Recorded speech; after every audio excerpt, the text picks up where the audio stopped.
Eddy Kenzo, Dr Hamza mukwano bajja kunyumya ddala ng'obalabyeko nti oluyimba lwa Nice and Lovely edda oluleese obuzibu.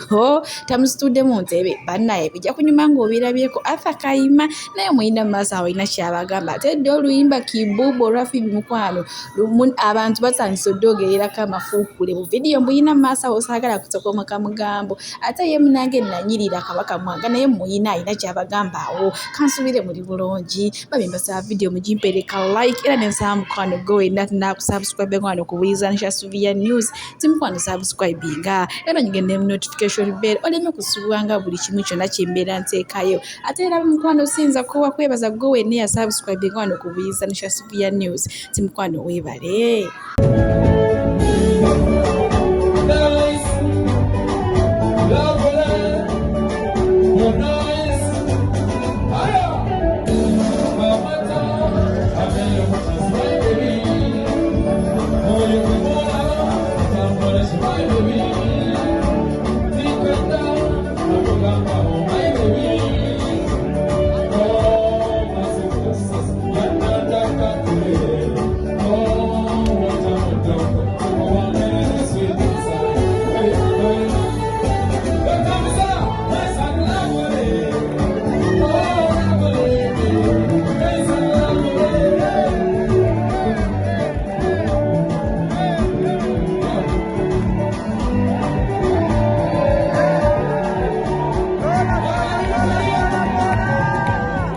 Bebono munnange mu kavidiyo nga bwe mubalabye Dr Hamza ne Eddy Kenzo tebabadde bokka babadde n'abantu abalala naye munnaye bo bajjaaji baakuno oba abasazi b'omugambo abaakuno batandise dda ogasala mbu munnange Eddy Kenzo mwayiseewo nnyo we yalikomye ate mbu Eddy Kenzo mukwana akayimba abali takayimbira Dr Hamza abadde akayimbira Rema Namakula naye ng'akayisiza mu Dr Hamza kwegamba mbufunze ng'alinganga amutuma tujjukira bulungi nnyo akayimba Nice and Lovely Eddy Kenzo nga bakiyagala ne Rema akayimba yakayimbira Rema mata simanyi bwalina ne dipo obusupa bannaye kwegamba bebiri ku saidi ezo bo bajjaaji tebatudde omulimu gw'okugusala bagusandise dda ate ye naye maaso awo nina akatandika Kayima nti munnange ebitabo bituwuuba munnange UK twazeemu okusoma katono nnyo mu maaso ka vidiyo ate male nkongerayo n'amawulire amalala bannange Arthur Kayima naye nga tukwagaliza kisinga mukwano tukwagaliza kisinga wano ku Buyinza Nisha Suvia News. Arthur started his studies in the UK.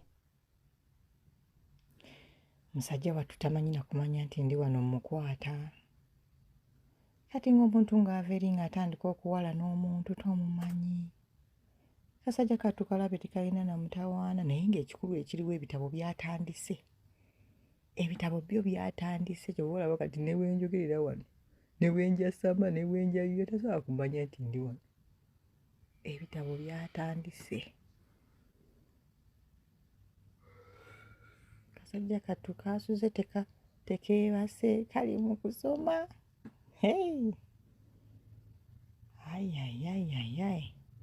Naye mulekerawo okulo. Bo munnange bakompulayina buli lukya beeyongera bungi ku luyimba lwa Phoebe lwe yakafulumya olupya oluyitibwa kibuubu. Olunaku lwonna nakweseddeko lwasa Emmanuel ng'ayogera mbu oluyimba tolwanyuma biki kati ate maaso awo nina akatambi ka Donasiya ate bwe tuva mu katambi ako nkongerayo munnaye neeyanyirira kabaka mwanga.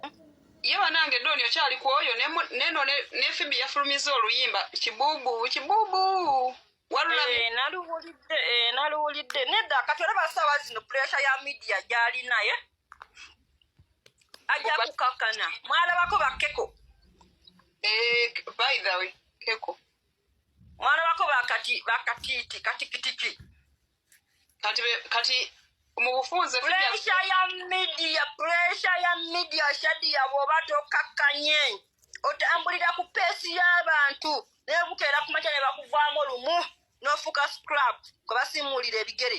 Waliwo gwe nalabyamubuuza nti lwaki oyonoona ssente zo nti oyingira ebyokuyimba n'otazikolamu kintu kya mugaso kitegeeza nti ebintu bye yakoze oba tebyabadde birungi sikitegeera. Kati oba olina okumanya si yali okuteekamu ssente. Alina abaamuwandikidde oluyimba, alina abaamututte mu studio, naye nga kiki kye banoonya baagala kulaba oba feemu yeeno gy'alina basobola okufuna kye bagiryako. Ngenda kuwa example ya Pinky. Si ye muyimbi alina physical appearance, si ye muyimbi alina eddoboozi ery'akabi. By the way, first of all, Pinky takula. ya Pinki ne bwabeera mu kiraabu talina vibe kubanga kona katunulanga akaana akato kati tulina promota gwe bayita Jeff y'okufiirwa ayonoona yagenda n'atunulira Pinki si yali omuyimbi ali muli mutya abantu bange muli mutya eyo mwebale kunjagala mwebale kunjayaanira naye nange mbaagala ndowooza amanya ne bwe sitagoogera mugamanyi baby kati bannange leero wiikendi ndya ku bulamu gendako autu tumalako stressi bannange muntu weyagala erya ku nkoko gendako ugemu ku biici onyumirwa obulamu bwansi bwakuleka tubulyako makoola okimanyi mubale kumbuuzaako bantu bange